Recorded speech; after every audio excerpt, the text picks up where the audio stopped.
유럽 경제가 예상대로 무너지고 있습니다. 3분기 유럽연합의 성장률은요, 마이너스 0.1%입니다. 예상했던 대로 유럽이 굉장히 어려움에 처해져 있다, 이렇게 이야기합니다. 이 정도는요, 사실 이제 시작에 불과하다, 뭐 이런 얘기가 나오거든요. 그것을 보면요, 어떻게 생각하면 야, 이게 충격이 될 수도 있다. 유럽발 경제 위기가 올 수도 있다. 그래서 진짜 무서운 일이 터진다, 이런 얘기가 나오는 이유입니다.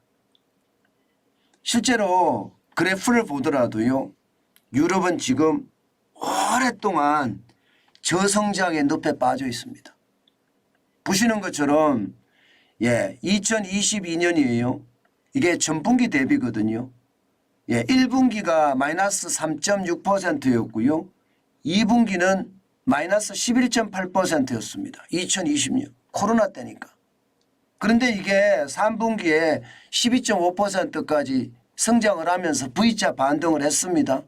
그런데 그 이후가 줄줄이 망하고 있어요. 이게 전분기 대비인데 지금 보시는 것처럼 2021년 4분기에 0.3% 성장한 이후로 말입니다.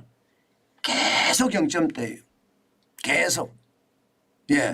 2022년 4분기에는 0.0%, 0% 성장했습니다. 그리고 올 들어서는 지금 1분기에 0.1% 마이너스 0.1%였거든요. 2분기는 플러스 0.3%로 갔으나 3분기에 다시 마이너스 0.1%가 됐습니다. 야, 충격적이지 않으세요, 여러분?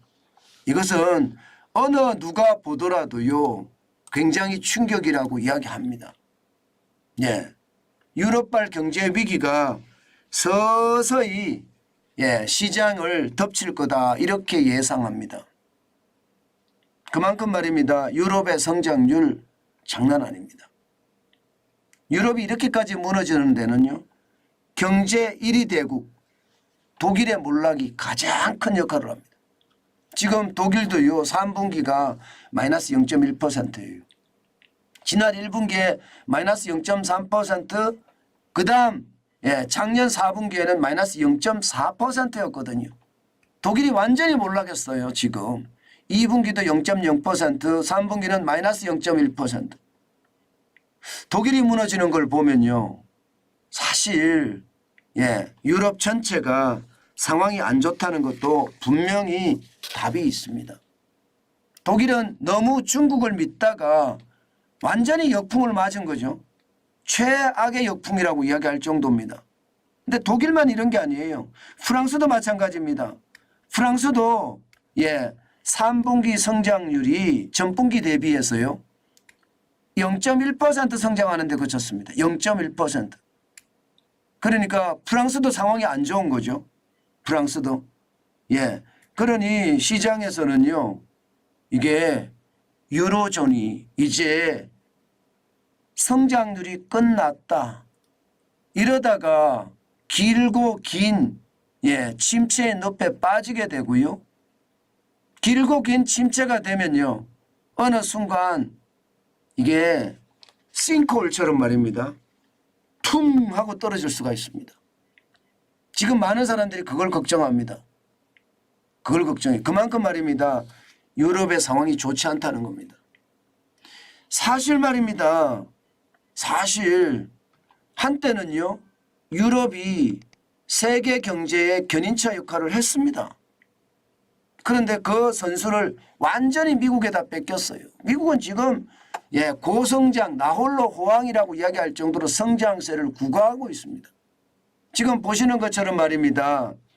3분기가 4.9% 전분기 대비 성장했어요.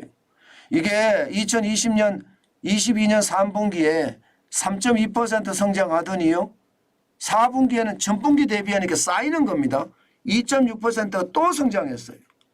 거기다가 1분기 2.0%, 2분기 2.1%, 3분기 4.9%까지 쌓이면서 계속 성장하고 있습니다.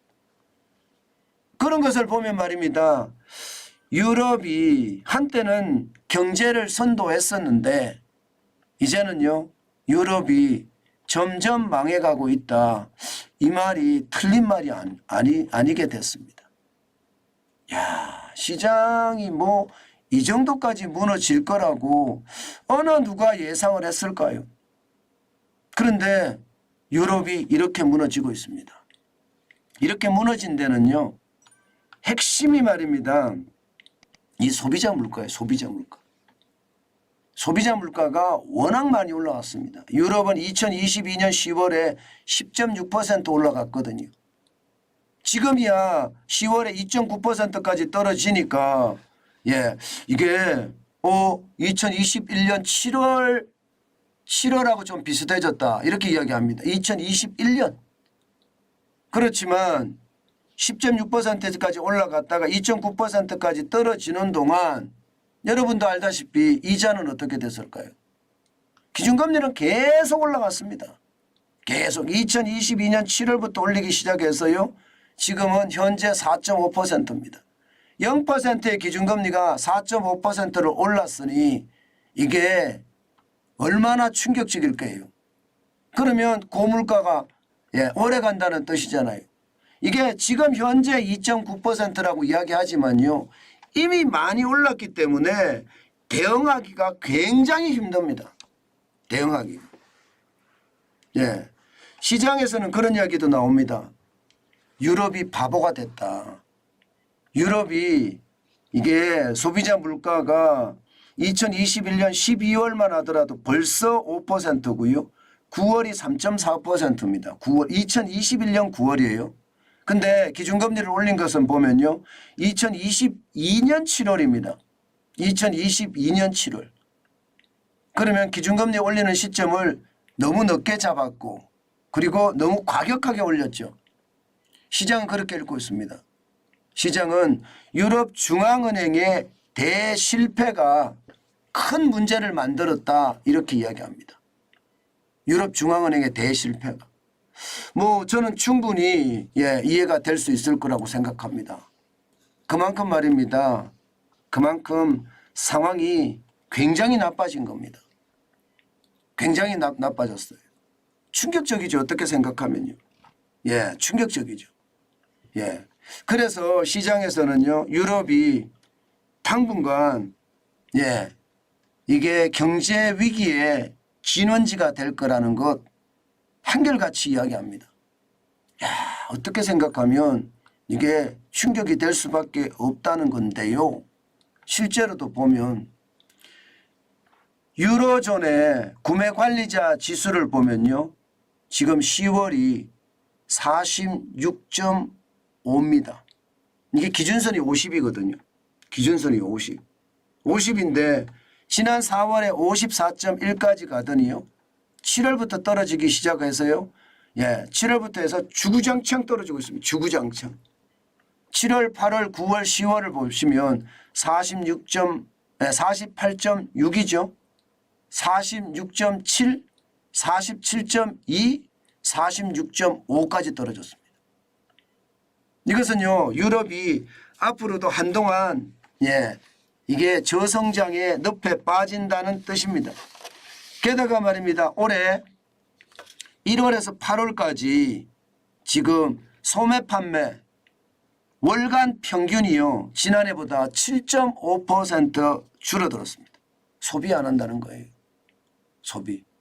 미국만 하더라도 1.8% 감소했는데 유럽은 7.5% 감소했습니다. 그러니 시장의 분위기가 완전히 지금 역전됐다 이렇게 이야기합니다.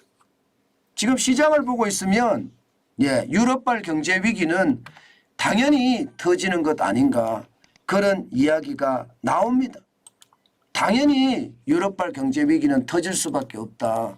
이게 여러분 갑작스럽게 위기가 와서 툭 떨어지는 것은요. 그 갑작스러운 요인이 제거가 되면 다시 경제가 성장하는 V자 반등이 일어납니다. 그런데 저성장이 길게 가잖아요. 그것은요. 시장에는요 최악입니다. 저성장이 높이 길어지면 길어질수록 시장의 분위기는요 아주 싸해질 거라는 거예요. 싸해질 거다.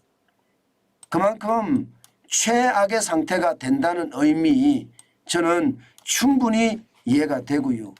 이런 시장을요 단순하게 시장을 봐서는 안 됩니다. 미국 시장 같은 경우는요 굉장히 호황을 누린다고 하는데 유럽 시장은 의외로 최악이다 이렇게 이야기합니다. 그만큼 유럽 경제가 어렵고요. 유럽 경제는 세계 경제 위기의 진원지가 될 수밖에 없다. 이런 얘기가 아주 쉽게 나옵니다. 경제가 이렇다는 건 늘 우리가 조심해서 시장에 접근해야 된다는 것 다시 한번 강조해 드립니다.